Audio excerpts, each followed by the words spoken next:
જુઓ મિત્રો, જેનું નામ લેતા જ મોઢામાં પાણી આવી જાય એવો છે આ સ્ટ્રોબેરી ગાર્ડન. તો સ્ટ્રોબેરી નાનકડા કુંડામાં પણ કેવી સરસ થાય છે તે આપણે આમાં જોઈ શકીએ છીએ. અને ઉપર એક પછી એક 5 કુંડા છે.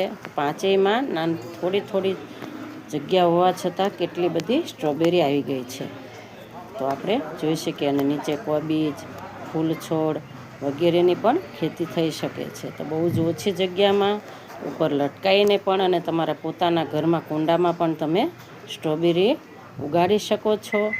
એવું આમાં સરસ સ્ટ્રોબેરી નાનકડી અને મોંમાં જોઈને પાણી આવી જાય તેવી સ્ટ્રોબેરી લચકદાર સરસ મજાની દેખાય છે. તો વિડીયો પસંદ આવે તો લાઈક, શેર, સબસ્ક્રાઈબ કરજો. હા, અને આવા નવા વિડીયો જોવા માટે અમારી ચેનલને સબસ્ક્રાઈબ કરતા રહેજો.